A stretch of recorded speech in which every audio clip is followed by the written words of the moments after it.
عليكم ورحمة الله وبركاته.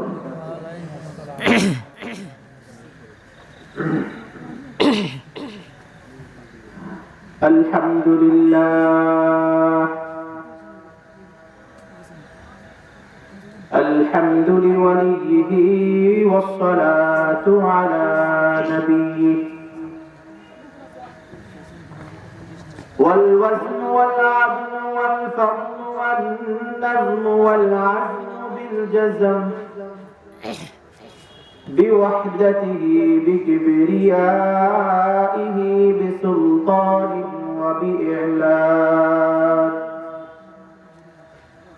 وبإعلان وبإتقان وبإيمان وبيان في فرقان وحده لا شريك له وحده بوحدة موحدا بوحده وحيدا وأحدا بلا مدد وجدد ونصب ووصف في الكمال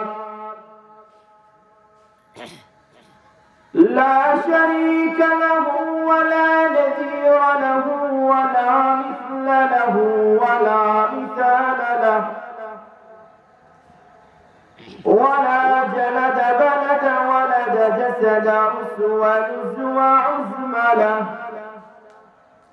ولا جذب وصف عيب كان بيت خصم له ثم نشهد أن لا إله إلا الله وحده لا شريك له وأشهد أن محمدا عبده ورسوله أما بعد فقد قال الله تعالى في كلامه المجيد وفرقانه الحميد أعوذ بالله من الشيطان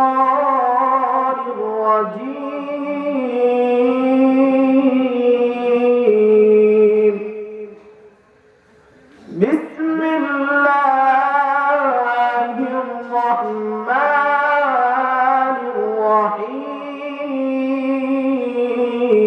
الرحيم وراودته التي هو في بيتها عن نفسه وغلقت الأبواب وقالت هيت لك قال معاذ الله إنه ربي أحسن مثواي وقال رسول الله صلى الله عليه وسلم سبعة يظل الله ظله يوم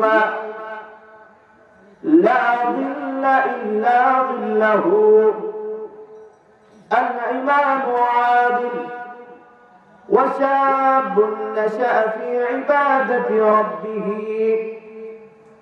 ورجل قلبه معلق في المساجد ورجلان تحبا في الله اجتمع عليه وتفرق عليه ورجل طلبت امرأة ذات منصبة وجمال فقال إني أخاف الله ورجل تصدق أخفى حتى لا تعلم شماله ما تنفق يمينه أو كما قال عليه الصلاة والسلام وقال تعالى في شان حبيبه ومحبوبه إن الله وملائكته يصلون على النبي يا أيها الذين آمنوا صلوا عليه وسلموا تسليما بلغ العلا بكماله كشف الدجى بجماله حسنت جميع خصاله صلوا عليه وآله لا إله إلا الله لا إله إلا الله لا إله إلا الله لا إله إلا الله لا إله إلا الله لا إله إلا الله لا إله إلا الله एक ही सफ में खड़े होई महमूद आयाद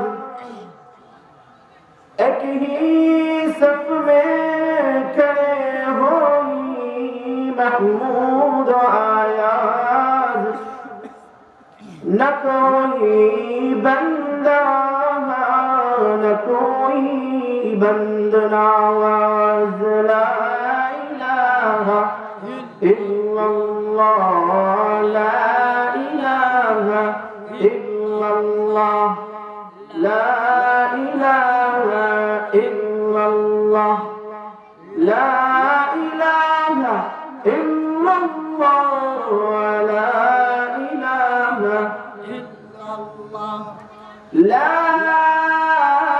إله إلا الله محمد رسول الله 17তম বাৎসরিক জলসা ও দোয়ার মাহফিলের সম্মানিত সভাপতি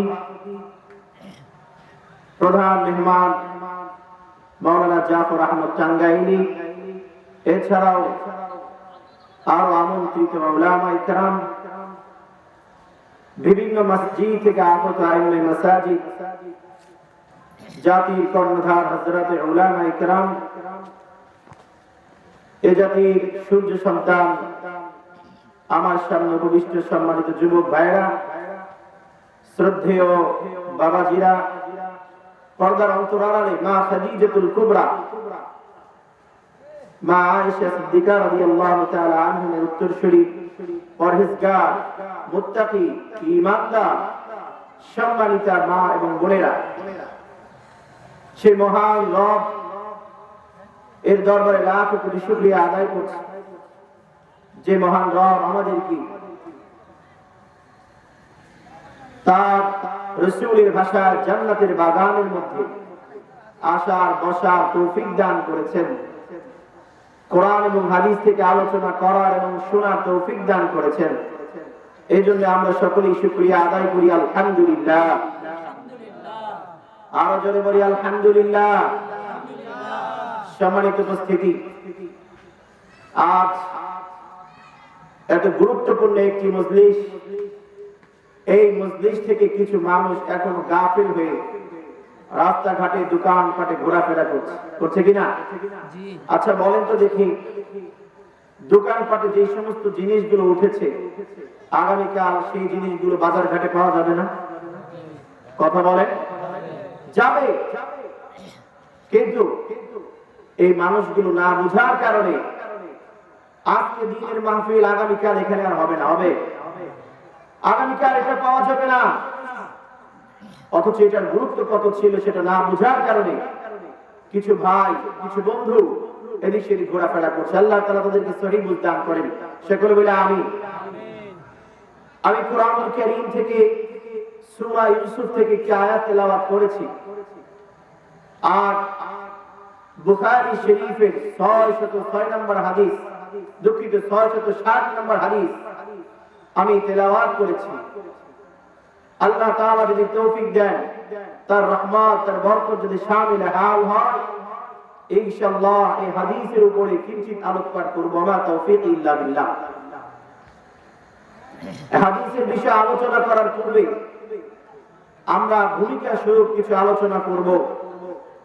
ভূমিকা স্বরূপ হচ্ছে এটাই, আল্লাহ তাআলা যখন মানব জাতিকে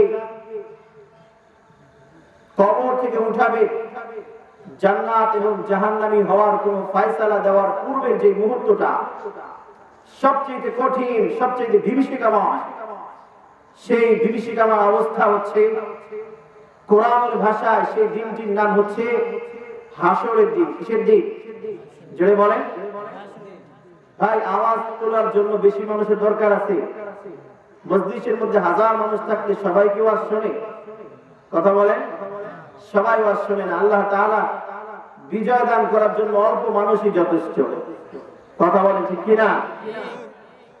সম্মানিত উপস্থিতি, যে কথা বলছিলাম, আল্লাহ তাআলা কোন ফয়সালা দেওয়ার পূর্বে সবচেয়ে কঠিন দিন হচ্ছে হাসরের ময়দান। এই সম্পর্কে আল্লাহ তাআলা এই দিনটি সম্পর্কে বলেন, এই দিনটি কত বড় হবে? মিকদারুহু 50000 সানা। কোরআনের ভাষায় এই দিনটা হবে এত লম্বা, এত লম্বা, দুনিয়ার 50,000 বছর যদি সূর্য না ওঠে, যত বড় দিন হবে হাসরের ময়দানের সেই দিনটা হবে এত লম্বা। 50,000 বছর একটা দিন হবে, কোনদিন আর রাত হবে না। সূর্যটা মানুষের মাথার কাছে চলে আসবে, কোন কোন হাদিসের মধ্যে আছে এক হাত কাছে চলে আসবে, কোন কোন হাদিসের মধ্যে আছে একটা বর্ষা যতটুকু লম্বা এতটা নিকটে সূর্যটা চলে আসবে। এই সূর্যটা যখন তার সমস্ত শক্তিকে একত্রিত করে, সমস্ত তাপকে একত্রিত করে যখন তাকে তাপ দেওয়া হবে, সূর্যের তাপে হাসরের ময়দানটা তামা হয়ে যাবে, তামা হয়ে যাবে। মুসলমান, মাটি যদি গরম হয় সেখানে দাঁড়ানো যায়, সেখানে কিন্তু দাঁড়ানো যায় না। আর যদি সেই মাটিটা তামা হয়ে যায় আর তামা যদি গরম হয়ে যায় সেখানে কি দাঁড়ানো সম্ভব? না, কোনদিনই সম্ভব নয়।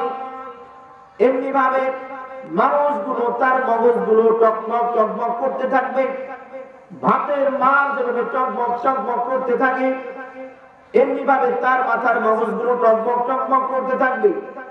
মানুষ ঘামের সাগরের মধ্যে হাবুডুবু খেতে থাকবে, কোন প্রকারের সুযোগ সুবিধা থাকবে না। এতটা বিভীষিকাময় একটি দিন থাকবে হাসরের দিন। এই দিনটাকে কোন কোন উলামায়ে কেরাম উদাহরণ দিয়ে যুক্তির আলোকে বুঝিয়েছেন এভাবে, কোন আসামিকে যখন গ্রেফতার করা হয়, এই আসামিকে গ্রেফতার করার পর সর্বপ্রথম কোথায় নিয়ে যায়? হাজতখানা নিয়ে যায়। জেলখানা নেয় না হাজতখানা নেয়? হাজতখানা নেয়, থানায় নিয়ে যায়। থানায় নিয়ে তাকে সিলগালা করে রেখে দেয়। সে কি অপরাধ করেছে অথবা নির্দোষ এটা প্রমাণিত হওয়ার আগ পর্যন্ত সে হাজতখানার মধ্যে থাকে। কেউ কেউ হাজতখানায় 1 বছর 6 মাস, কেউ 2 বছর, কেউ 12 বছর এভাবে থাকতে থাকে, কোনো বিচার হয় না। বিচার না হওয়ার কারণে যে ব্যক্তি হাজতখানার মধ্যে থাকে এই ব্যক্তি সকল প্রকারের সুবিধা থেকে বঞ্চিত হয়। কারণ যাকে ফয়সালা দিয়ে দেওয়া হয়েছে তোমার 10 বছর জেল অথবা তোমার ফাঁসি, যার ফাঁসির আদেশ হয়ে গিয়েছে সে ফাঁসির কাছে ঝুলে যায়, অথবা কাউকে বলা তোমাকে খালাস দেওয়া হবে। কিন্তু এই ব্যক্তি যিনি হাজতের মধ্যে রয়েছেন, হাজতে থাকার কারণে সে কোনো প্রকারের সুযোগ সুবিধা পায় না। কারণ যে ব্যক্তি জেলখানার মধ্যে থাকে সরকার তার জন্য একটা বাজেট করে দেন, সরকার তাকে 3 বেলা খাওয়ার একটা ব্যবস্থা করে দেন, গোসল করার ব্যবস্থা আছে, খেলাধুলার ব্যবস্থা আছে, নামাজ পড়ার ব্যবস্থা জেলখানার মধ্যে আছে না নাই? কথা বলেন, আছে। কিন্তু হাজতখানার মধ্যে এগুলো কিছুই নাই। আত্মীয় স্বজন যখন তখন যেতে পারে না, এই লোকটা সুবিধা বঞ্চিত অবস্থায় থাকে। এই হাজতখানার মধ্যে যখন থাকে এই লোকটা এতটাই বিরক্ত বোধ করে, তখন সে অতিষ্ঠ হয়ে বলে, আরে গোলাপ ডিম এত কি জন্য আমাকে হাজতখানা রাখতেছে, একটা ফয়সালা দিয়ে দিই, যদি যা জেলে দিয়ে আপন করা জেলে দিয়ে দিই। বিরক্ত হয়ে মানুষ এই কথা বলে। হাসরের ময়দানে মানুষগুলো যখন এরকম এক বিভীষিকাময় অবস্থার মধ্যে অবস্থান করবে, তখন মানুষগুলো এতটাই কষ্টের মধ্যে থাকবে, এতটাই কষ্টের মধ্যে থাকবে, আল্লাহ তাআলা রেখে দিবেন। সেদিন কোনো মানুষকে কথা বলতে দিবেন না, কোন মানুষকে কথা, কোন ফেরেশতা, কোন মাখলুককে কথা বলতে দিবেন না। আল্লাহ তাআলা সেদিন বলবেন, সবাই দাঁড়িয়ে থাকো, কেউ কথা বলতে পারবে না। সূরাতুন নাবা 30 নম্বর পারা, প্রথম সূরার শেষের দিকে আসছে। ইয়াকুমু ওয়াল মালাইকাতু সাফফা, জিবরাইল আলাইহিস সালাম সহ সকল ফেরেশতারা লাইন দিয়ে দাঁড়িয়ে থাকবে, সমস্ত মানুষগুলো লাইন দিয়ে দাঁড়িয়ে থাকবে। কেউ কে কাউকে আল্লাহ তাআলা কথা বলার শক্তি দিবেন না, সবাইকে বলে দিবেন স্টপ, একটাও কথা বলবে না, ইল্লা ওই ব্যক্তি ছাড়া, আল্লাহ তাআলা যাকে কথা বলার অনুমতি দিবেন ওই ব্যক্তি ছাড়া সেদিন কেউ কথা বলতে পারবে না। সেদিন একমাত্র সর্বশেষ হযরত রাসূল করিম সাল্লাল্লাহু আলাইহি সাল্লামকে অনুমতি দিবেন, আপনি কথা বলেন। সুবহানাল্লাহ পড়ি। একমাত্র রাসূল সাল্লাল্লাহু আলাইহি সাল্লামকে সর্বপ্রথম অনুমতি দিবেন, আপনি কথা বলেন, এছাড়া কেউ কথা বলতে পারবে না। সবাই চুপচাপ দাঁড়িয়ে থাকতে হবে হাজার বছর, কারণ কথা বলার হিম্মত হবে না। মুসলমান, সেই দিন মানুষ এতটা বিপদের মধ্যে থাকবে, এতটা মুসিবতের মধ্যে থাকবে, সেই মুসিবতের মধ্যে যদি আল্লাহ তাআলার আরশ, কোন ছায়া থাকবে না, কোন গাছ নাই, কোন বিল্ডিং নাই, কোন প্রকারের ছায়া নাই, একমাত্র সূর্যের আলো ছাড়া। আর একটা মাত্র ছায়া থাকবে, সেটা হচ্ছে আল্লাহ তাআলার আরশের ছায়া। সুবহানাল্লাহ পড়ি। এই আল্লাহ তাআলার আরশের ছায়া, সেই ছায়ার মধ্যে আল্লাহ তাআলা কিছু সংখ্যক মানুষদেরকে আল্লাহ তাআলা সেই ছায়া দান করবেন। আচ্ছা বলেন দেখি, আপনি যদি মাঠের মধ্যে চৈত্র মাস গ্রীষ্মকালে যখন পরিপূর্ণ গরম পড়ে, এই সূর্যের তাপে যখন কাজ করেন, 1 ঘন্টা 2 ঘন্টা কাজ করার পর যদি একটা গাছের নিচে এসে বসেন, সেখানে যদি হালকা হাওয়া থাকে, বাতাস থাকে, তখন কেমন লাগে বলেন তো দেখি? অনেক ভালো লাগে না? 1-2 ঘন্টার শান্তি 10 মিনিটে দূর হয়ে যায়। আর আল্লাহ তাআলার আরশের ছায়া যদি সেই কঠিন হাসরের ময়দানে আল্লাহ তাআলা দান করেন, সেই ছায়াটা আমরা সকলেই পেতে চাই কি চাই না? সেই ছায়ার মধ্যে আমরা যেন সকলেই থাকতে পারি, আল্লাহ তাআলা আমাদের তৌফিক দান করে, সেটা বলে আমিন। বুখারী শরীফের 660 নম্বর হাদিসের মধ্যে রাসূল করিম সাল্লাল্লাহু আলাইহি সাল্লাম বর্ণনা করেছেন, সেই দিন হাসরের ময়দানে 7 শ্রেণীর মানুষ, কয় শ্রেণীর মানুষ? 7 শ্রেণীর মানুষকে আল্লাহ তাআলা আরশের ছায়ায় ছায়া দান করবেন। এই 7 শ্রেণী ছাড়া আল্লাহ তাআলা কাউকে ছায়া দান করবেন না। অনেক মানুষ জান্নাতি হবে ঠিক, এই 7 শ্রেণী ছাড়া অনেক মানুষ জান্নাতি হবে ঠিক, কিন্তু আরশের ছায়া তারা ছায়া পাবে না। শুধুমাত্র এই 7 শ্রেণীর লোক তারা আরশের ছায়ায় ছায়া পাবে, আরশের ছায়া আল্লাহ তাআলা ছায়া দান করবেন। قال النبي صلى الله عليه وسلم 7 يظلهم الله في ظله, আল্লাহ তাআলা সেই দিন তার আরশের নিচে ছায়া দান করবেন। ওই দিন তাদের মধ্যে 1 নম্বর হলো আল ইমামু আদিল। আল ইমামু আদিল, ন্যায়পরায়ণ বাদশা। ন্যায়পরায়ণ বাদশা সেই দিন আল্লাহ তাআলার আরশের নিচে ছায়া পাবেন। অন্যায়কারী, বেইনসাফকারী শাসক কোনদিন ছায়া পাবে না। চিন্তা করে দেখেন, নেতা হওয়ার জন্য পোস্টার টাঙিয়ে দিয়েছো, নেতা হওয়া সহজ, নেতার যে গুরুত্ব, নেতা হওয়া যে বোঝা, সেটা বোঝা বহন করা অনেক কঠিন, ঠিক কিনা বলেন?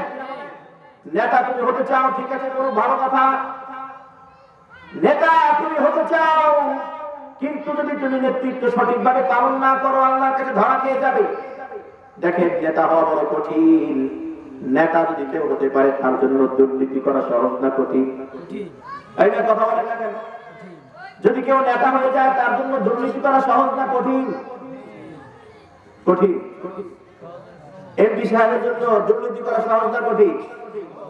এমপি সাহেবের ছেলে 1 মাসের মধ্যে 1 কোটি টাকা মেরে দিয়েছে, এটা সহজ না কঠিন? সহজ। মুসলমান, নেতা হওয়া যায়, কিন্তু নেতৃত্ব টিকিয়ে রাখা, শাসক ভালো হওয়া, এটা বড় কঠিন কাজ। আল্লাহ তাআলা জানেন তুমি নেতা হলে দুর্নীতির মধ্যে জড়ায়া পড়বা, ঘুষের মধ্যে জড়িয়ে পড়বা, অন্যায় আর জুলুমের মধ্যে জড়িয়ে পড়বা। অন্যায়, অবিচার, জুলুম, নির্যাতন আর দুর্নীতি থেকে যদি তুমি বাঁচতে পারো, আমি গ্যারান্টি দিচ্ছি তোমাকে আরশের নিচে ছায়া দিব। সুবহানাল্লাহ আসতে বলে যদি মানুষ শুনে ফেলায়, আর যদি বলি সুবহানাল্লাহ, আল্লাহ তাআলা ওই নেতাকে কি করবেন? আল্লাহ তাআলা আরশের নিচে ছায়া দিবেন। এখানে কোন মুফতি সাহেবের কথা বলেন নাই, এখানে কোন মুহাদ্দিস সাহেবের কথা বলেন নাই। হাসরের ময়দানে আল্লাহ তাআলা সর্বপ্রথম ন্যায়পরায়ণ চেয়ারম্যান, ন্যায়পরায়ণ এমপি, ন্যায়পরায়ণ মেম্বার, ন্যায়পরায়ণ বাদশা, ন্যায়পরায়ণ রাষ্ট্রনায়ককে আল্লাহ তাআলা আরশের নিচে ছায়া দিবেন। সুবহানাল্লাহ বলি। ন্যায়পরায়ণ হওয়া অনেক কঠিন, ন্যায়পরায়ণ হওয়া অনেক কঠিন। আমি সাবার একটা জায়গায় থাকতাম, মসজিদের মধ্যে ইমামতি যখন করতাম, ওই জায়গার চেয়ারম্যান, তিনি তার চেয়ারম্যানের চেয়ার টিকিয়ে রাখার জন্য 10 কোটি টাকা খরচ করেছেন। কয় কোটি টাকা? তার 5 বছরের বেতন হিসাব করলেও 1 কোটি টাকা হবে না। তো সে দুর্নীতি করবে না, করবে কি? কথা বোঝেন নাই? হ্যাঁ, এই জন্য নেতা হতে পারলে কোনো তোমাকে 100 ভাগ দেওয়া হবে না। যদি তুমি ন্যায়পরায়ণ হতে পারো, আল্লাহ তাআলা তোমাকে 100তে 100 দিয়ে দিবেন।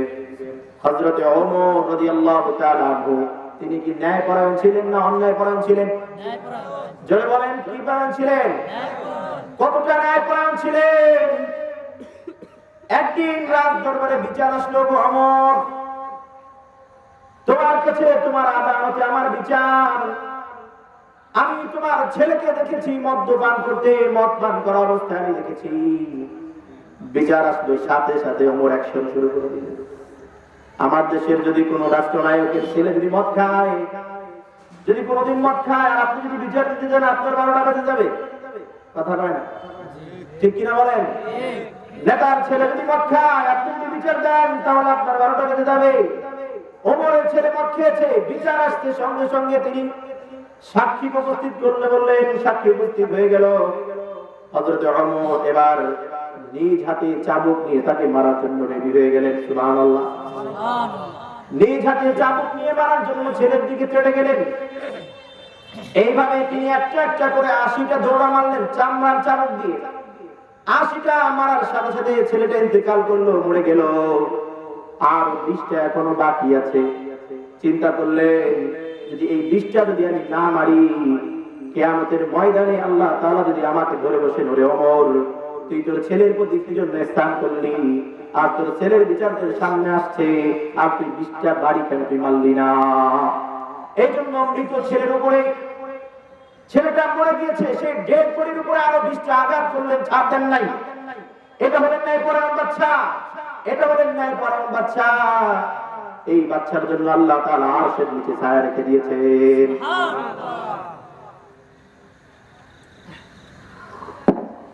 এটা তো অনেক দূরের কথা, আমাদের খুব কাছের ঘটনা বলি।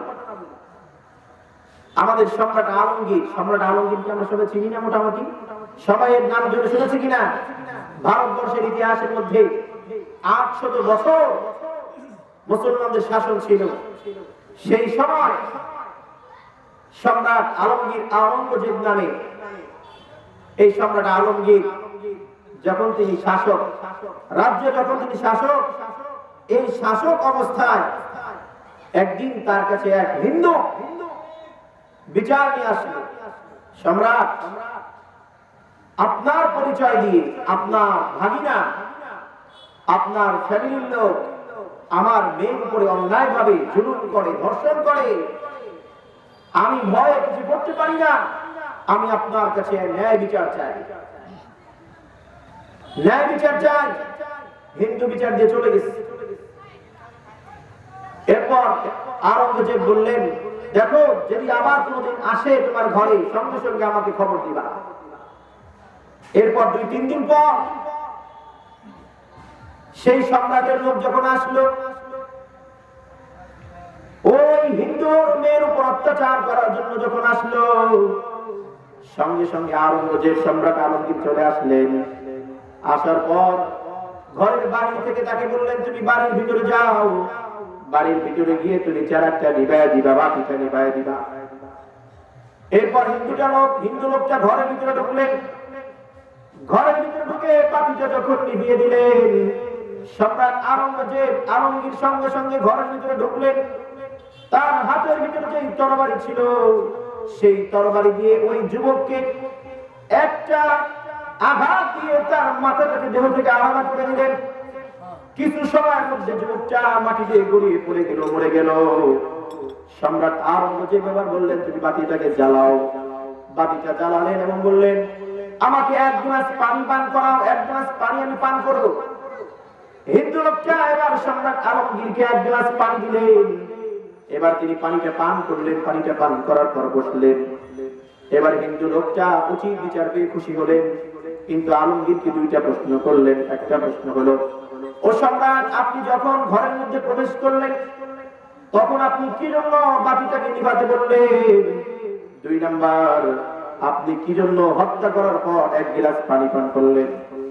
সম্রাট আলমগীর জবাব দিলেন, শোনো, যখন তুমি আমার কাছে বিচার নিয়ে গিয়েছো সেই দিন থেকে আমার ঘুম হয় না, সেই দিন থেকে আমার ঘুম হারাম হয়ে গিয়েছে। আমি সেই দিন কসম করেছি, যতদিন না পর্যন্ত ওই যুবককে আমি বিচার না করতে পারি ততদিন পর্যন্ত আমি কোনো খানা খাবো না। সেই জন্য এই 3 দিন পর্যন্ত আমি কোনো খানা খাই নাই, এক গ্লাস পানি পান করি নাই, কারণ তোমার বিচার আমাকে ঘুমাইতে দেয় নাই। এই জন্য আমি হত্যা করার সাথে সাথে এক গ্লাস পানি পান করলাম। আর 2 নাম্বার হলো, আমি বাতিটাকে এই জন্যই বন্ধ করতে বলেছি, যদি আমি দেখি যে এটা আমার পরিবারের লোক, রাজবংশের লোক, তাহলে আমার দিলের মধ্যে মায়া আসতে পারে, আমি তাকে হত্যা না করে অন্য কোনো আঘাত করতে পারি। এই জন্য আমি বলেছি তুমি তাড়াতাড়ি বাতিটাকে বন্ধ করে দাও। অন্ধকারে যদি আমার ছেলেও হয় আমি তাকে ছাড় দিব না, আমি তাকে ছাড় দিব না। ঠিক আছে। এই জন্য যারা নেতা হতে চায়, নেতা শুধু হলেই হবে না, নেতার গুণও থাকতে হবে। যদি নেতা তার গুণকে ধরে না রাখতে পারে, হাসরের ময়দানে সেদিন কিন্তু ধরা খেয়ে যাবে। হাসরের ময়দানে ধরা খেয়ে যাবে। নেতা হতে পারলে তোমার জন্য লাভ, তুমি আরশের নিচে ছায়া পেয়ে যাবে। আল্লাহ তাআলা তোমার জন্য আরশের ছায়া ব্যবস্থা করে রেখেছেন, তুমি যদি ভালো নেতা হতে পারো। এই জন্য এরকম নেতা আমাদের দেশে বড় অভাব। কি বলেন?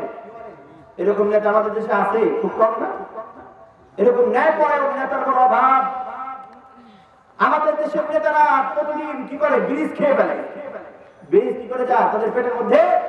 তাদের পেট এত বড় বড় বড় ব্রিজ তাদের পেটের মধ্যে চলে যায়। গরিবের কম্বল তাদের পেটের মধ্যে চলে যায়, বিধবাদের টাকা তাদের পেটের মধ্যে চলে যায়, এতিমের মাল তাদের পেটের মধ্যে চলে যায়, কিন্তু তবু তাদের খিদা মেটে না। আমাদের দেশের নেতা হচ্ছে এত ন্যায়পরায়ণ। আল্লাহ তাআলা এদেরকে হেফাজত করেন, এদের থেকে আল্লাহ তাআলা আমাদেরকে হেফাজত করেন। সকলে আমিন। মুসলমান, প্রথম মনটার কি কথা? ওই ব্যক্তি আরশের নিচে ছায়া পাবে যারা হচ্ছে ন্যায়পরায়ণ। 2 নাম্বার হলো আল্লাহ রাসূল সাল্লাল্লাহু আলাইহি ওয়াসাল্লাম বলেন, শাবুন নাশা ফি ইবাদাতি রাব্বিহ, শাবুন নাশা ফি ইবাদাতি রাব্বিহ। ওই যুবক, যে যুবক তার যৌবনকে তার রবের ইবাদতের মধ্যে কাটিয়েছে। সুবহানাল্লাহ বলি। এরকম যুবক আমাদের দেশে কোনো অহরহ? হ্যাঁ, এরকম যুবক পাওয়া বড় কঠিন, যুবক তার রবের ইবাদতের মধ্যে কাটাবে। আজ বর্তমান সমাজের যুবক তাদের নিজেদের পরিচয় ভুলে গিয়েছে। হে যুবক, তুমি কি জন্য ভুলে গেলা? তুমি কার সন্তান, তুমি কার উত্তরসূরি তুমি ভুলে গিয়েছো? তুমি তো ওমরের উত্তরসূরি, খালিদ বিন ওলীদের উত্তরসূরি। তোমাদের হুঙ্কার শুনে কাফের মুশরিক বেঈমানেরা থরথর করে কেঁপেছে। তোমরা হচ্ছে সিংহের জাতি, আর কাফের মুশরিক বেঈমানেরা হলো শিয়ালের জাতি। কথা বলে ঠিক কিনা? যুবকদের সম্পর্কে কবি কি বলেন? তোমরা হলে সিংহের জাতি, সিংহের জাতি। সিংহের বাচ্চারা শিয়ালের ভয় আর পালিয়ে বেড়াবে কত আড়ালে। সিংহের বাচ্চারা শিয়ালের ভয় আর পালিয়ে বেড়াবে কত আড়ালে। একে একে ধরে খাবে, সকলেই মরে যাবে, এখনই না এক হয়ে দাঁড়াবে। ঠিকঠাক কিছুই বলে কথা বলছি কিনা? মুসলিম জাতি সিংহের জাতি। এই সিংহের জাতি যখন ঘুমিয়ে পড়েছে, শিয়াল সুযোগ পেয়ে আর একটা একটা করে মেরে ফেলতেছে সব। এই জন্য সিংহকে ঘুম ভাঙতে হবে। সিংহ যদি না জেগে ওঠে শিয়ালের বাচ্চারা সুযোগ পেয়ে যায়। এই জন্য মুসলিম জাতির যুবক ভাইরা আর ইহুদি খ্রিস্টানেরা তোমাদেরকে বিভিন্ন প্রকারের গেম দিয়ে তোমাদের সময়কে বরবাদ করে দিচ্ছে। Free fire, PUBG, Facebook, Twitter, internet, WhatsApp ইত্যাদির মধ্যে তোমাদেরকে ঢুকিয়ে দিয়ে তোমাদের সময়কে শেষ করে ফেলছে, তোমাদের দিমাগকে শেষ করে ফেলছে, তোমাদের ঈমানকে শেষ করে ফেলছে, তোমাদের সব কিছুকে শেষ করে দিয়ে যাতে করে তোমরা কাফেরদের বিরুদ্ধে ঐক্যমত হয়ে একতাভাবে দাঁড়াতে না পারো, এই জন্য এগুলো তোমাদের মধ্যে দিয়ে দিয়েছে। কথা বলা ঠিক কিনা? দেখবেন পশ্চিমা বিশ্বে একটা কথা, পশ্চিমা বিশ্বের মধ্যে যারা ইউরোপ কান্ট্রির মধ্যে ক্রিকেট খেলোয়াড় খুব কম, ওরা কি ক্রিকেট খেলতে পারে না বলেন? অথচ আমেরিকার কোন জাতীয় দল ক্রিকেটার নাই, ব্রিটেনের কোন ক্রিকেটার নাই, এরকম বড় বড় দল নাই। আমেরিকার মধ্যে ব্রাজিল বলেন, আর্জেন্টিনা বলেন, এই বড় বড় দেশের মধ্যে কোনো ক্রিকেটার নাই। কারণ কি? কারণ কি? ওরা মনে করে ক্রিকেট খেলতে গেলে সময় লাগে বেশি, ফুটবল খেলতে সময় লাগে 90 মিনিট, একটা আন্তর্জাতিক মানের ক্রিকেট খেলতে গেলে, টেস্ট ম্যাচ খেলতে গেলে লাগে 4 দিন অথবা 5 দিনও লেগে যায়। 5 দিন সময় নষ্ট হবে, এই জন্য তারা ক্রিকেট খেলে না। ওয়ানডে 50 ওভারের ম্যাচ খেলতে গেলে সময় লেগে যায় 7 ঘন্টা, এই জন্য তারা ক্রিকেট খেলে না, তারা 90 মিনিটের ফুটবল খেলে। এটা বলা বুঝে না, এটা বোঝে না। আমাদের পশ্চিমা বিশ্বের বেশিরভাগ ক্রিকেটের খেলা পাওয়া যায়, মুসলিম দেশ ক্রিকেটের খেলা সকাল থেকে সন্ধ্যা পর্যন্ত শুধু ক্রিকেট খেলা দেখতেছে।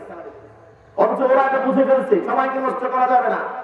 পাবজি দিয়ে দিয়েছে, পাবজি খেল, ফ্রি ফায়ার খেল, সময় নষ্ট কর। আর আমরা তোদের জন্য প্রস্তুতি নিতেছি, তোদেরকে মারার জন্য আমরা অস্ত্র যোগাচ্ছি। যুবক তুমি কবে বুঝবা? এই জন্য রাসূল কারীম সাল্লাল্লাহু আলাইহি ওয়াসাল্লাম বলেন, যুবক তোমাকে আল্লাহ তাআলা আরশের নিচে ছায়া দিবে, মুশাআবুন নাশাফি ইবাদাতি রাব্বি, তুমি তোমার রবের ইবাদতের মধ্যে সময় কাটাও। তোমার প্রেমিক তোমার কাছে সময় পায়, গার্লফ্রেন্ড তোমার কাছে সময় পায়, হ্যাঁ সবাই তোমার কাছে সময় পায়, বন্ধু বান্ধব সময় পায়, বাজে আড্ডা তোমার কাছে সময় পায়। যে রব তোমাকে সৃষ্টি করলেন, যে রব তোমাকে সৃষ্টি করলেন, সেই রব তোমার কাছে সময় পায় না। কত সুন্দর করে বানিয়েছেন রব, বলেন লাকাদ খালাকনাল ইনসানা ফি আহসানি তাকওয়িম। আল্লাহ তাআলা বলেন, ওরে মানুষ তুই তো নিজের দিকে তাকায় দেখ, আমি তোরে কত সুন্দর করে বানাইছি, সুন্দর করে বানাইছি। আল্লাহ তাআলা আর একটা আয়াতে বলেন, ওয়া লাকাদ কাররামনা বানি আদম, আমি বান্দরকে বড় সম্মানিত করেছি। অথচ মানুষ বোঝে না, মানুষ বোঝে না, তার সময়টাকে নষ্ট করে ফেলে, যুবক তার যৌবনটাকে শেষ করে ফেলে। আর চিন্তা করে, আরে মানুষ তো 150 বছর, 200 বছর, 80 বছর বাঁচে, শেষ বেলায় গিয়ে আমি কি করবো, তওবা করে ভালো হয়ে যাবো, এরকম মনোভাব যুবকদের মধ্যে আছে না নাই? এরকম মনোভাব যুবকদের মধ্যে আছে। যৌবন কালের ইবাদত আল্লাহ তাআলার কাছে সবচেয়ে বেশি প্রিয়, বুড়া কালের ইবাদত বেশি প্রিয় না। আর বৃদ্ধ যে সে যদি চিন্তা করে আজ রাতে 200 টাকার নফল নামাজ পড়বো, এটা কি তার জন্য পসিবল? কথা বলেন, এটা তার জন্য পসিবল নয়। কিন্তু একটা যুবক সে যদি চিন্তা করে সারা রাত আল্লাহ তাআলার ইবাদতের মধ্যে 2 রাকাত নামাজের মধ্যে কাটিয়ে দিব, এটা তার জন্য সম্ভব। সম্ভব কিনা? এই জন্য যৌবনের অনেক দাম, যৌবনের অনেক দাম। এই যৌবনটাকে তোমাকে কাজে লাগাতে হবে। বেশি সময় নষ্ট করতে পারতেছেন, অনেক লম্বা আলোচনা। 3 নাম্বার রাসূল কারীম সাল্লাল্লাহু আলাইহি ওয়াসাল্লাম বলেন, রাজুলুন কলবুহু মুআল্লাকুন ফিল মাসাজিদ। 3 নাম্বার আরশের নিচে ছায়া পাবে ওই ব্যক্তি, যে ব্যক্তির কলবটা, যে ব্যক্তির হৃদয়টা সব সময় মসজিদের সাথে লাগানো। সুবহানাল্লাহ। সব সময় কার সাথে লাগানো? মসজিদের সাথে লাগানো। আসরের নামাজ পড়েছে, টেনশন থাকে, কখন আবার হাইয়া আলাস সালাহ বলে মুয়াজ্জিন সাহেব মাগরিবের জন্য ডাক দেয়, কখন আবার ইশার জন্য ডাক দেয়, এই টেনশন থাকে, টেনশন। এই টেনশন যেই মুসলিমের মধ্যে থাকবে, যেই মুসলমানের মধ্যে থাকবে, আল্লাহ তাআলা ওই ব্যক্তিকে আরশের নিচে ছায়া দিবে। সুবহানাল্লাহ। আমাদের অবস্থা কেমন? সব সময় ফেসবুক চালায়, সব সময় সিনেমার মধ্যে আছে, সব সময় সিনেমা নিয়ে টেনশন। হঠাৎ যদি নামাজ পড়তে যায়, নামাজের মধ্যে সিনেমার টেনশন, নামাজের মধ্যে সিনেমার টেনশন করতেছে। ওই যে ওটা দেখছে রে ছক্কাতে মারছে, না জানে কি করতেছে নাকি বলা আছে না নাই? নামাজ এখন পড়তে হবে, কিন্তু ক্রিকেটের প্রেম মনে অন্তর ভিতরে আছে। আজান দিছে, নামাজ পড়তে গেছে, সাকিব আল হাসান এখন আউট হয় নাই, 10 ওভারে লাগবে 100 রান, নাকি আউট হয়ে গেল, ইত্যাদি ইত্যাদি অনেক কিছু চিন্তা ভাবনা। হ্যাঁ, তো মুসলমানের জন্য তৃতীয় ব্যক্তি হচ্ছে কে? যে ব্যক্তির দিলটা সবসময় মসজিদের সাথে লেগে থাকে, সেই ব্যক্তিকে আল্লাহ তাআলা আরশের নিচে ছায়া দিবেন। সুবহানাল্লাহ করি। 4 নম্বর রজুলান ইয়াতাহাব্বা ফিল্লাহি ইজতামা আলাইহি ওয়া তাফাররাকা আলাইহি।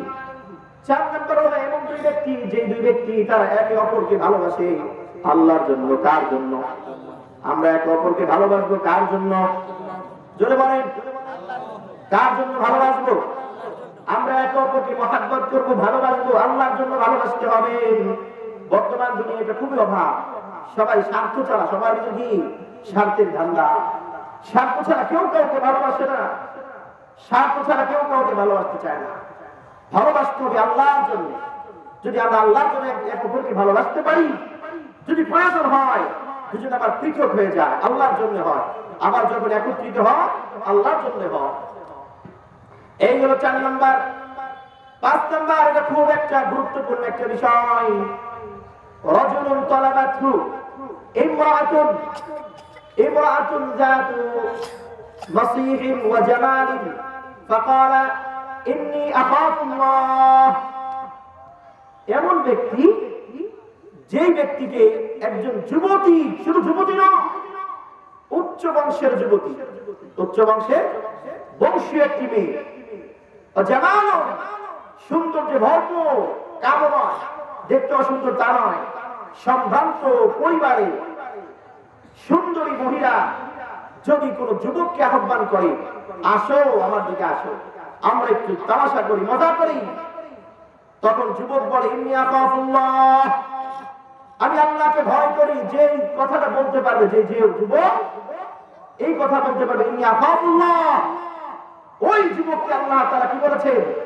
আরশের নিচে ছায়া দিবেন। সুবহানাল্লাহ।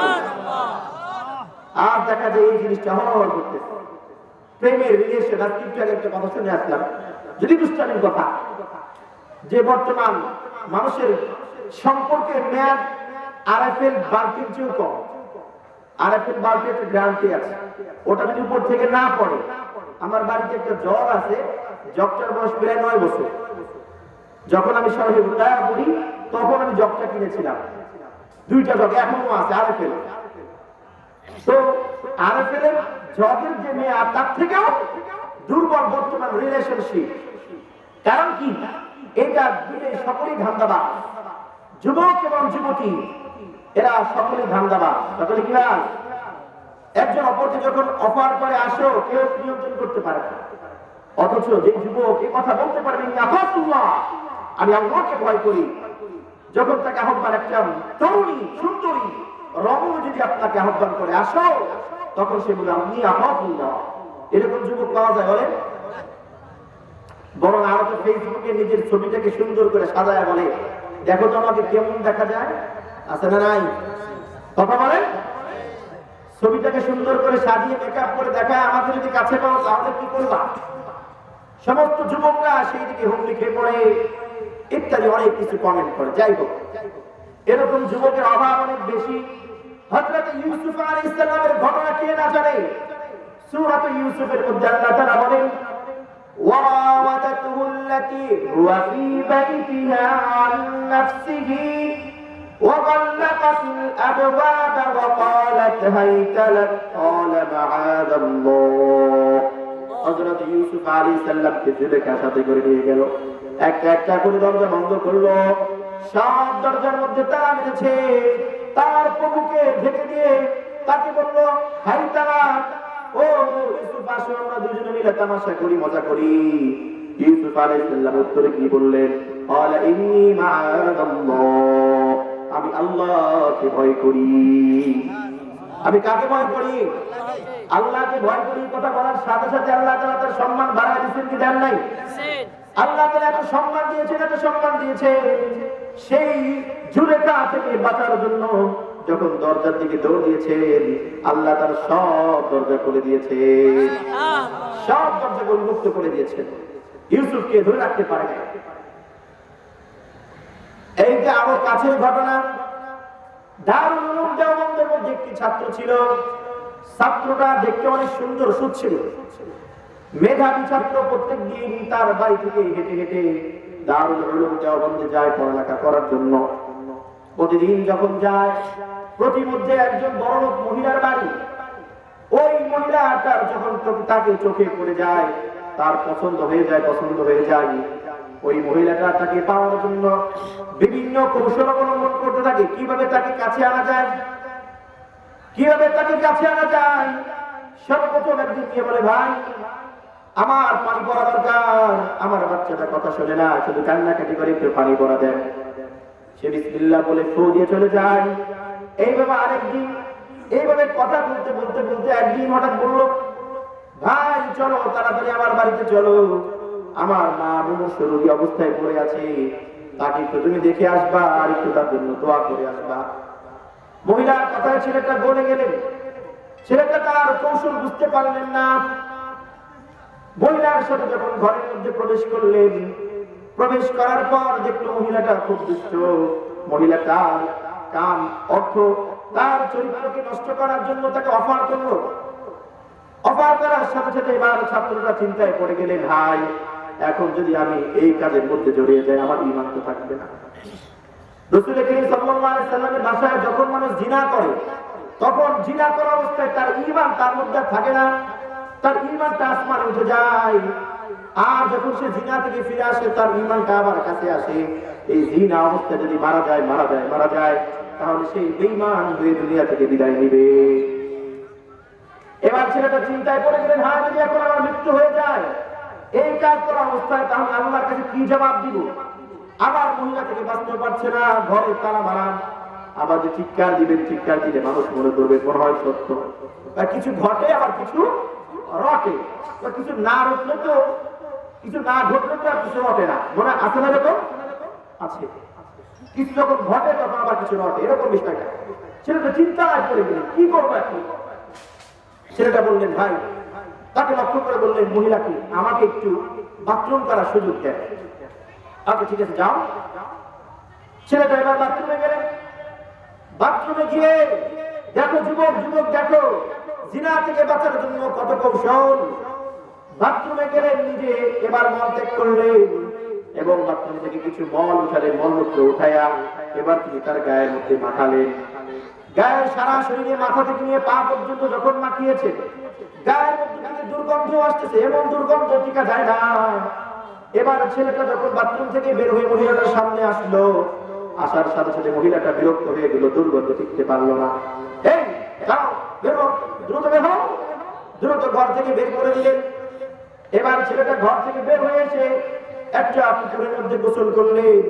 পুকুরের মধ্যে গোসল করে কাপড়টা চেঞ্জ করে এবার দর্শের দিকে রওনা, মাদ্রাসার দিকে রওনা। দর্শ শুরু হয়ে গিয়েছে, দর্শের মধ্যে ক্লাস শুরু হয়ে গিয়েছে। সকল ছাত্ররা উপস্থিত। ক্লাসের মাঝখানে ওই ছেলেটা আস্তে করে পিছনে গিয়ে বসে পড়ল। উস্তাদ এবার ক্লাস করাচ্ছেন। কিছুক্ষণ পরে দেখতে পেলেন কেমন যেন সুঘ্রাণ আসতেছে। এত সুঘ্রাণ, যে সুঘ্রাণটা ইতিপূর্বে কেউ পায় নাই। এবার সঙ্গে সঙ্গে উস্তাদ বুঝতে পারলেন যেহেতু এখানে প্রবেশ করেছে, সঙ্গে সঙ্গে জিজ্ঞেস করলেন, এতক্ষণ কে ছিল না, এখন প্রবেশ করেছে কে? ছেলেটা ভয়ে দাঁড়ালেন। মনে করলেন মনে হয় উস্তাদ ঠিক পেয়ে গিয়েছে, বিচার করবেন। ভয়ে দাঁড়ালেন। দাঁড়ানোর পর উস্তাদ তাকে কাছে ডাকলেন। ডেকে দেখলেন তার শরীর থেকে এত সুগন্ধি, মেশকে আম্বরের মতো সুগন্ধি তার শরীর থেকে স্প্রে হচ্ছে। সঙ্গে সঙ্গে উস্তাদ তাকে বললেন, তোমার এত দেরি হলো কেন? ছাত্রটা তার সাথে ঘটে যাওয়া সকল ঘটনা বর্ণনা করলেন।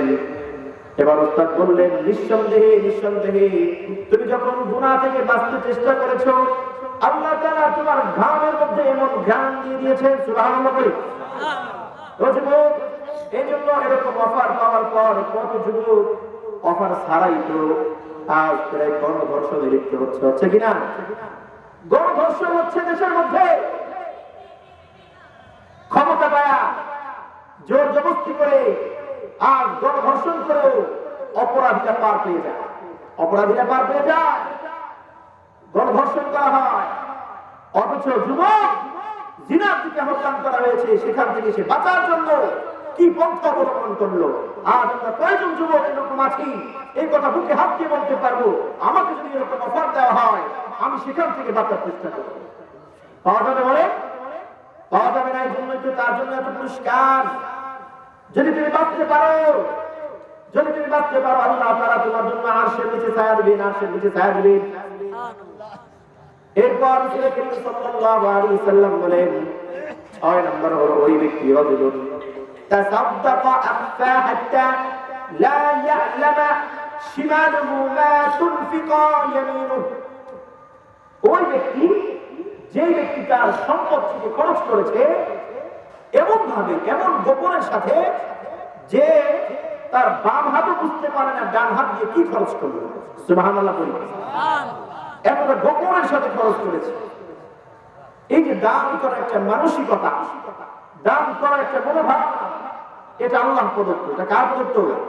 দেখবেন অনেক টাকাওয়ালা আছে, অনেক টাকাওয়ালা, কিন্তু তার কাছে চাইতে গেলে সে বিরক্ত বোধ করে, অনেক বিরক্ত বোধ করে, তার কাছে চাইতে গেলে পাওয়া যায় না।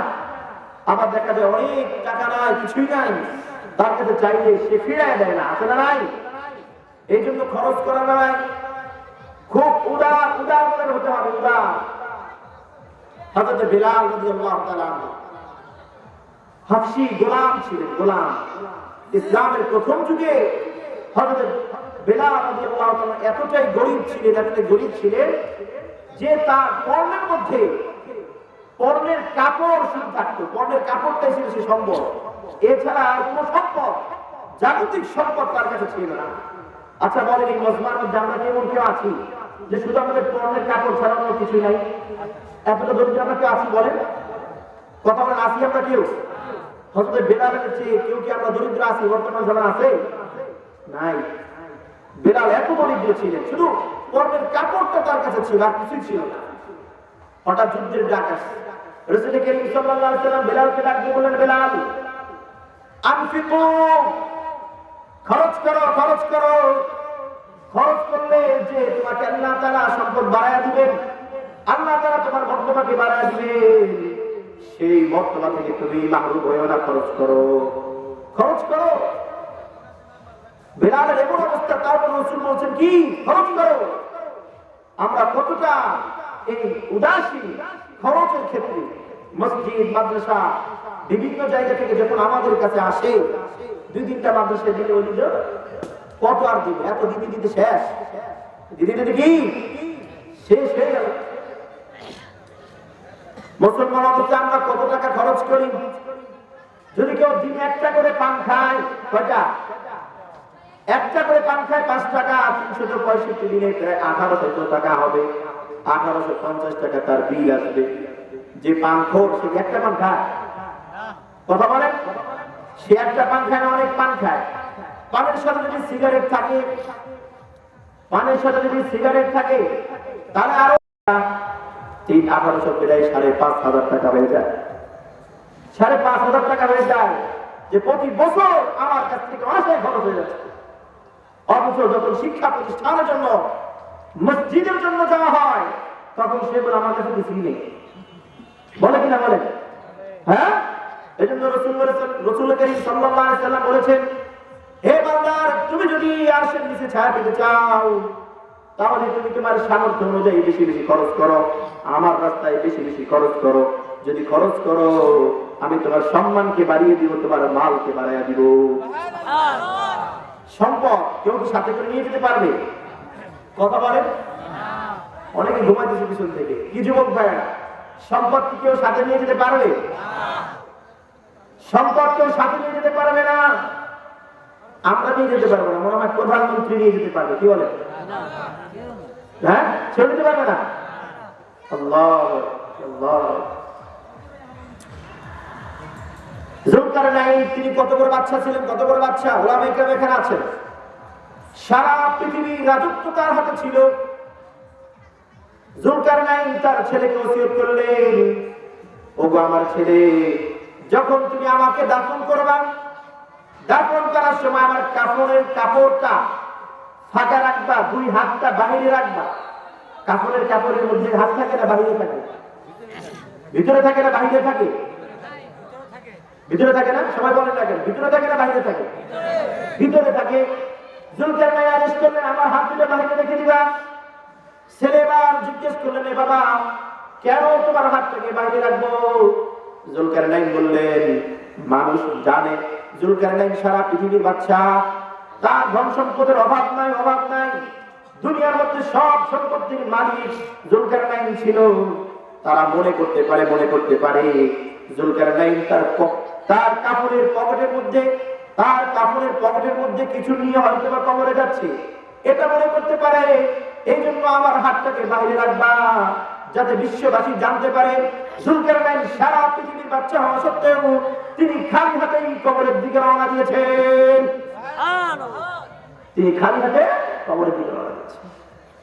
এই জন্য সম্পদের মহব্বত, মালের মহব্বত, এটা দিন থেকে ছাড়তে হবে। সম্পদ উপার্জন করা নিষেধ নেই, নিষেধ আছে। যার যত বেশি সে তত বেশি দান করতে পারে। হযরত উসমান গনি রাদিয়াল্লাহু তাআলা কত সম্পদ ছিল, আল্লাহ তাআলা তাকে সম্পদ দিয়েছেন, তিনিও আল্লাহর রাস্তায় দিয়েছেন। সুবহানাল্লাহ বলি। আল্লাহ তাআলা আমাদের সবাইকে উসমান গনির মতো ধনী হওয়ার তৌফিক দান করেন এবং তার মতো বেশি বেশি দান করার তৌফিক দান করেন। ও মুসলমান, সর্বশেষ 7 নম্বর যে ব্যক্তিকে আল্লাহ তাআলা আরশের নিচে ছায়া দিবেন, মান যাকারাল্লাহ খালিয়ান ফাফাদাত আইনুহু। এমন ব্যক্তি নির্জনে যে আল্লাহর কথা স্মরণ করে, নির্জনে আমার সাথে নির্জনে কি করে? আল্লাহর কথা স্মরণ করে, এমন ভাবে স্মরণ করে আর তার চোখ থেকে পানি গড়ায় পড়ে, আল্লাহর ভয়ে কান্না করে। মসজিদের মধ্যে ইমাম সাহেব যখন সুরল কণ্ঠে অথবা মাহফিল শেষে যখন বক্তা সাহেব অনেক কাকুতি মিনতি করে যখন মোনাজাত করে, হৃদয় বিদারক ঘটনা বলে, তখন কান্না আসে। এটা স্বাভাবিক। এটা কি স্বাভাবিক? এটা স্বাভাবিক। কিন্তু নির্জনে যেখানে কেউ দেখে না, 4 দেওয়ালের মাঝখানে বসে আছে, অ্যান্ড্রয়েড ফোন হাতে আছে, কয়েক জিবি ফোনের মধ্যে এমবিও আছে, এমন সময় আল্লাহকে স্মরণ করে কান্না করা, এটা অনেক কঠিন। এটা অনেক কে বুকে হাত দিয়ে বলি তো দেখি, কয়দিন আমরা নির্জনে একাকী রুমের মধ্যে বসে, নির্জনে মসজিদের মধ্যে বসে, নির্জনে কোনো ঘরের মধ্যে বসে আল্লাহকে স্মরণ করেছি আর কান্না করেছি? এরকম লোক আছে বলে? কিন্তু নির্জনে একা যখন সুযোগ পেয়েছি, গুনাহ আমার দ্বারা হাজার হয়েছে, এর কোনো সীমা আছে? নির্জন যখন সময় পায়, পোলাপানরা কি করে? ফেসবুক, এছাড়া আবি অনেক কিছু। বর্তমান জামানায় মোবাইল শেষ করে ফেলেছে, মোবাইল মানুষকে ধ্বংস করে দিয়েছে। আমাদের এক বুজুর্গ মুস্তাকুন নবী দামাত বরকাতুহু আলী, আল্লাহ তাআলা তাকে উঁচু মাকাম দান করেন, আল্লাহ তাআলা তার হায়াতে মধ্যে বরকত দান করেন। তিনি বলেন যে আমি অ্যান্ড্রয়েড ফোন অন করতে পারি না, অফ করতে পারি না। তিনি এই কথাও বলেছেন বর্তমান জামানায় যদি কেউ অ্যান্ড্রয়েড ফোন ছাড়া থাকতে পারে সে নিশ্চিত জান্নাতে। সুবহানাল্লাহ বলি। যাই হোক, এই নির্জনে যখন আমি সুযোগ পাই, গুনাহ করার ইচ্ছা, গুনাহ অনেকেই করেছি, কিন্তু নির্জনে কোনোদিন কি আল্লাহকে স্মরণ করে আল্লাহর ভয়ে কান্না করেছি কিনা? এটা যদি আমি করতে পারি তাহলে আমি সাকসেস, আমি 100% সাকসেসফুল, আমি আরশের নিচে ছায়া পেয়ে যাব। ঘোষণা দিয়েছেন কে? আল্লাহ রাসূল সাল্লাল্লাহু আলাইহি ওয়াসাল্লাম। ওয়ারাজুলুন যাকারাল্লাহ খালিয়ান, নির্জন স্থানে আল্লাহকে স্মরণ করে, ফাফাদাত আইনুহু, আর তার চোখ থেকে অশ্রু গড়ায় পড়ে।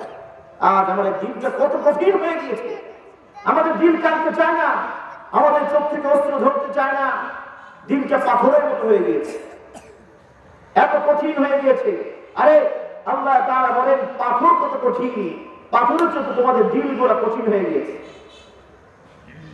কারণ পাথর তো এরকম অনেক পাথর আছে, পাথরের মধ্যে অনেক পাথর আছে, যেই পাথরগুলা আল্লাহর ভয়ে কান্না করে। আরে দুনিয়ার মধ্যে এমন অনেক পাথর আছে, পাথর ফাটাইলে পানি পাওয়া যায়। আরে আমি আপনি তো দিল্লি চোখ দিয়ে দেখি ঝর্ণার পানি, ঝর্ণার পানি না, এটা ঝর্ণার পানি না, এটা পারি না। এই ঝর্ণাটা আল্লাহর ভয়ে কান্না করে, এটা আল্লাহর ভয়ে কান্না করে, সেই কান্নার পানিটা কোনো ঝর্ণার পানি না। আরে কোনো পাথর তো আল্লাহর ভয়ের উপর থেকে গড়াইয়া পড়ে, আল্লাহর ভয়ের উপর থেকে গড়াইয়া পড়ে, অথচ আমাদের দিলগুলা তার থেকেও বেশি শক্ত হয়ে গেল, তার থেকেও বেশি কঠিন হয়ে গিয়েছে। এই জন্য আমাদের চোখ থেকে অশ্রু ঝরে না, অশ্রু আসে না, আমাদের চোখ থেকে অশ্রু আসে না, আমাদের দিলগুলো পাথরের চেয়েও কঠিন হয়ে গিয়েছে। এই জন্য আল্লাহ তাআলা বলেন, তোমাদের হৃদয়গুলো কি পাথরের চেয়েও কঠিন হয়ে গেল যে তোমরা আমার ভয়ে কান্না করতে পারো না? আমার ভয়ে তোমাদের চোখ দিয়ে পানি আসে না? ও মুসলমানের জন্য যখন নির্জন জায়গা পাবো তখন কার কথা স্মরণ করবো? সবাই জন্য কার কথা স্মরণ করবো? আল্লাহর কথা স্মরণ করতে হবে। আল্লাহর কথা স্মরণ করে যদি চোখ দিয়ে আমরা এক ফোঁটা পানি বের করতে পারি, রাসূল করিম সাল্লাল্লাহু আলাইহি সাল্লাম বলেছেন, নিশ্চিত নিশ্চিত জেনে নাও আল্লাহ তাআলা তোমার জাহান্নামের আগুনকে তোমার জন্য হারাম, আল্লাহ তাআলা তোমার জন্য জাহান্নামের আগুনকে হারাম করে দিবে। হাদিসের মধ্যে আসছে, যদি কেউ মাছির মাথা পরিমাণও আল্লাহর ভয় কান্না করতে পারে। আজ আমাদের যদি একটু মাল হারিয়ে যায়, যদি কেউ মানুষ আমাদের দুঃখ দেয়, কষ্ট দেয়, আমরা কান্না করি কিনা? আমাদের চোখ থেকে কান্না আসে। কিন্তু যদি আমার একত্র নামাজ ছুটে যায়, আমার দিনের মধ্যে চোট লাগে না, আমার রোজা ছুটে গেলে আমার চোট লাগে না, দিনের মধ্যে অনুশোচনা আসে না, তাহলে বোঝা গেল আমি এখনো পরিপূর্ণ মুমিন হতে পারি নাই। ও মুসলমান, সেই হাসরের ময়দান থেকে বাঁচতে হলে, সেই হাসরের ময়দানে যদি আমি আপনি বাঁচতে চাই, হাসরের ময়দানে যদি আমি আপনি আল্লাহর আরশের নিচে ছায়া পেতে চাই, তাহলে এই 7 শ্রেণীর মধ্যে আমাদেরকে আসতে হবে। এক নাম্বার হলো রজুলুন আদিলুন, ন্যায়পরায়ণ বাদশা। এক নাম্বার কি? ইমামুন আদিল। সবাই বলে ন্যায়পরায়ণ বাদশা। এক নাম্বার কি? মুখস্থ করি। এক নাম্বার ন্যায়পরায়ণ নেতা। নেতা যদি খারাপ হয়, আচ্ছা ইনশাআল্লাহ আমি শেষ করে দিলাম। আমি তো মনে করছি হুজুর নাই, এজন্য আমি রিভিউ করতেছি, আমাকে সিগন্যাল দিতে ভালো। যাও, তো ন্যায়পরায়ণ বাদশা, এই বাদশা যদি ন্যায়পরায়ণ না হয়, সেদিন আল্লাহর দরবারে এই সমস্ত নেতাদেরকে ধরে বসবে, বলবে আমাদের রব, আমাদের নেতা, আমাদের বড়দের কারণে আমরা পথভ্রষ্ট হয়েছি, এদেরকে আগে ধরো। এই জন্য ন্যায়পরায়ণ বাদশা হতে, এক নাম্বার ন্যায়পরায়ণ বাদশা হতে হবে।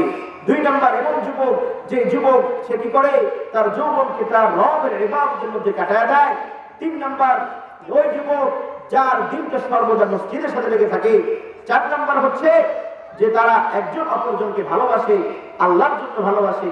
যখন জমা হয়, একত্র হয়, আল্লাহর জন্য হয়, যখন পৃথক হয়, আল্লাহর জন্য হয়। 5 নাম্বার হচ্ছে ওই যুবক যাকে আহ্বান করা হয় জিনার দিকে, আর সে বলে আমি আল্লাহকে ভয় করি। 6 নাম্বার হলো ওই ব্যক্তি যে এমন গোপনে খরচ করে আর তার বাম হাতে টের পায় না ডান হাতে কি খরচ করলো। 7 নাম্বার হচ্ছে যে ব্যক্তি নির্জনে আল্লাহকে স্মরণ করে আর চোখ দিয়ে পানি গড়ায় পড়ে। আল্লাহ তাআলা আমাদেরকে এরকম নেতা হওয়ার, এরকম ন্যায়পরায়ণ বাদশা হওয়ার, এরকম যুবক হওয়ার, এরকম মহিলাদের জন্য আদেশ, এরকম ন্যায়পরায়ণ নীতিবান হওয়ার তৌফিক দান করেন। এই 7 শ্রেণীর মধ্যে আল্লাহ তাআলা আমাদেরকে উঠায় দেন, আরশের নিচে আল্লাহ তাআলা আমাদেরকে ছায়া দান করেন। সকলে বলে আমিন। ওয়া আখিরু দাওয়ানা আলহামদুলিল্লাহি রাব্বিল আলামিন।